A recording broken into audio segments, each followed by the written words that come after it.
Today we will start with your new topic, female reproductive system. Okay, so here also in female reproductive system the first topic is primary reproductive organ. So primary reproductive organ in case of female are pair of ovaries. Okay, so a pair of ovaries which produces ova and secretes the female sex hormone which are estrogen and progesterone.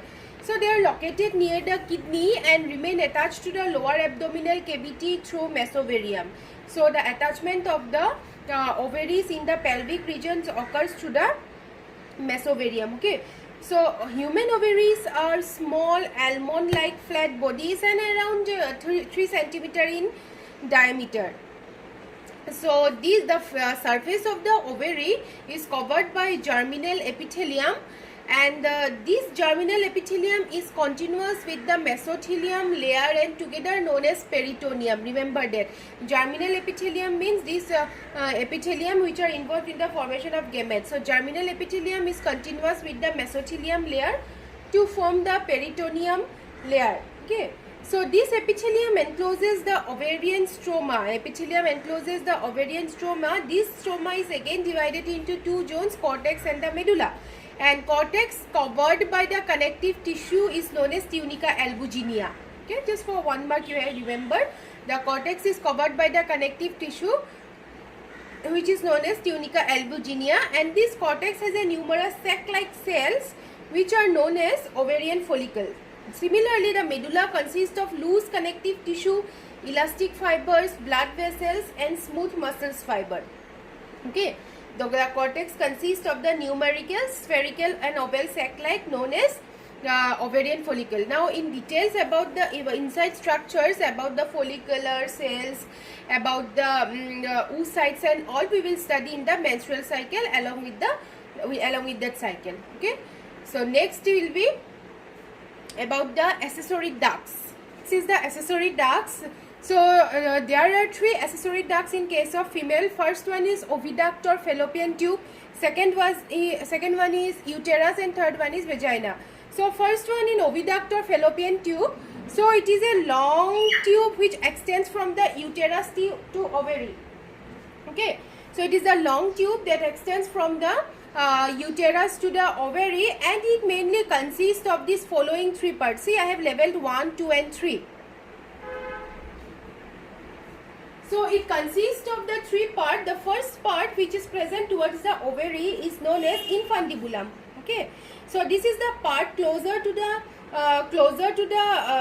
ovary, and this is funnel shaped structure. So infundibulum is the funnel shaped structure present closer to the ovary, and it has finger like projections. See, so it has finger like projections which are known as fimbriae, and this is a very important question. What is the function of fimbriae? So the function of fimbriae is to collect the ova, okay, or the egg. So the fimbriae helps in collection of ovum after ovulation. Now this infundibulum, which is funnel shape, opens into the abdominal cavity through an aperture which is known as ostium. Okay, and then that is about infundibulum. Second part is the ampulla part. See, ampulla part is little wider. Okay, so the wider part of the fallopian tube that leads to the stemas towards uterus is the ampulla. So remember, the wider part is ampulla, and third one is stemas. So it is the narrower part which is the ciliated part of the oviduct. Okay, stemas is the narrower ciliated part that joins to the uterus. So these are the three parts of the fallopian tube or oviduct. So the fertilization, remember the fertilization occurs at the junction of ampulla and stemas. Okay, so if the question comes where the fertilization occurs, it is in the junction of ampulla and stemas. So this is all about the oviduct, which is the first duct, accessory duct. Second is uterus, which is also known as the womb of the mother. So it is the uterus is the large, hollow, muscular, highly vascular and pear-shaped. Vascular means blood supply. So and pear-shaped, present in the pelvic region and located between bladder and urinary bladder and rectum.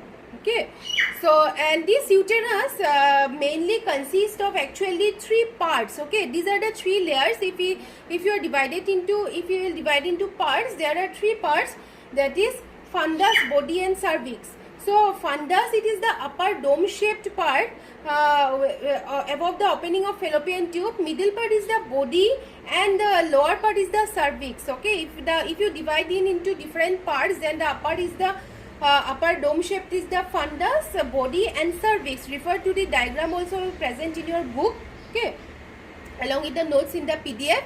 And this part is a very layer question used to come. So this question about the parts or layers of the uterus is very important. So if it is asked what are the 3 layers of uterus, so from outer to inner, outer is the middle perimetrium, middle myometrium, and inner is the endometrium. So perimetrium is the outermost thin layer. Okay, it is the outermost thin layer of the uterus that protects the underlying tissue. So it has no specific function except for the protection of underlying tissue. Middle is the myometrium layer. So it is the middle thickest layer and is the muscular layer. Okay, middle muscular layer which undergoes contraction during the delivery of the baby. So the function of the myometrium is to undergo contraction during the delivery of the baby. And the third one is the innermost is the endometrium. This is the inner glandular vascular layer. So the innermost highly glandular and vascular layer, and the function of the endometrium is that it helps in or it undergoes cyclical changes during periodic cycle. That means this layer breaks down and again regenerates. It again proliferates, but during menstrual cycle the endometrium layer breaks down. So it undergoes cyclical changes during periodic cycle. Okay. So this is about the layers of the uterus. And if we the other function of endometrium, if it is asked, then it is also the site of fetal growth. Okay, so this is also the place or the site where the fetal development takes place, fetus development takes place. Also it helps in placenta formation, and also it helps in pushing the baby out during delivery, okay, or during parturition. So these are the 3 layers from inner to outer. Remember, inner is the endometrium, middle is the myometrium, outer is the perimetrium. And if the question comes which is the highest or the thickest muscular layer, then it is the myometrium. Or if it is asked which one is the glandular innermost layer, then it is the endometrium. And remember its functions also. So this is all about the uterus. Third accessory duct is the vagina. So this vagina is the long fibromuscular tube which is covered, and the vagina is covered by a membrane which is called as hymen. Okay, and this hymen actually indicates the virginity. So the hymen is often torn during the first coitus. Coitus means sexual intercourse. So remember the name of the membrane, it is hymen. And this vagina acts as both copulation canal and birth canal. Copulation canal because it receives the sperm during coitus, and also it is known as birth canal because it helps in parturition. That means the delivery of the baby. And one more thing, for 1 mark it usually comes, what forms the birth canal.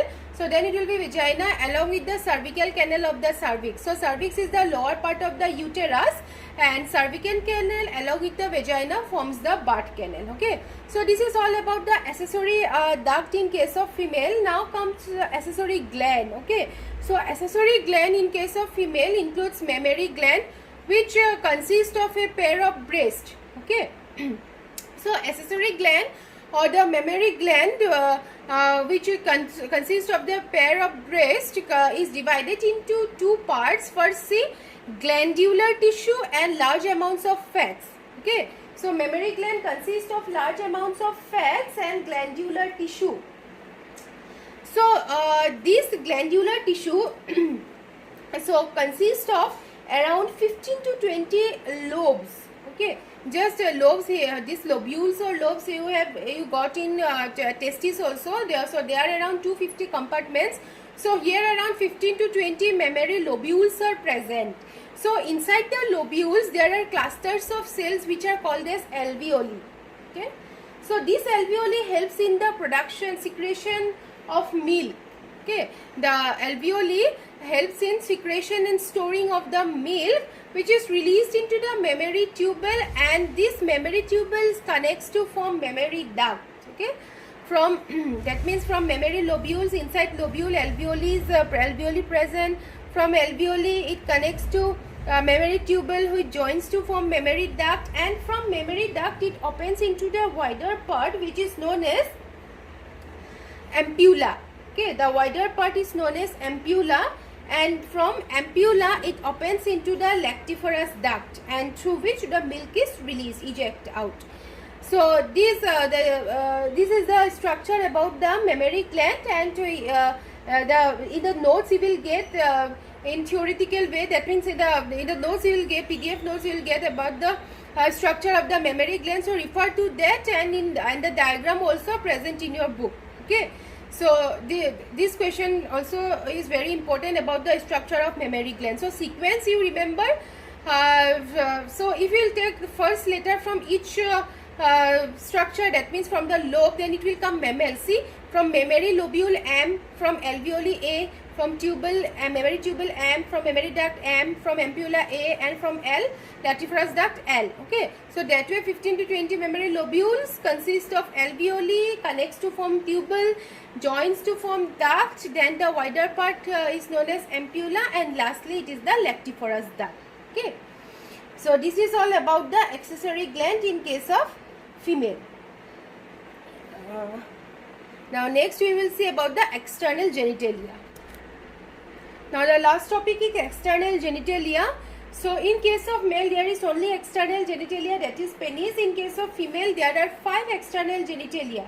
So first one is the labia majora. Okay, so labia majora, it is a pair of fleshy fold, that means outside, that extends from the mons pubis and surround the vaginal opening. Okay, so it is the homologous to the male scrotum, labia majora.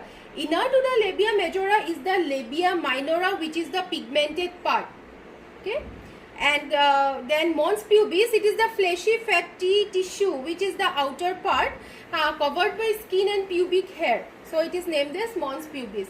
Next is the clitoris. So it is the tiny erectile finger-like structure present between the two labia minora, that means at the junction of labia minora above the urethral opening. Okay, so it is also homologous to penis. And last is the hymen. Hymen is the membrane that covers the vagina. So these are the 5 external genitalia in case of female.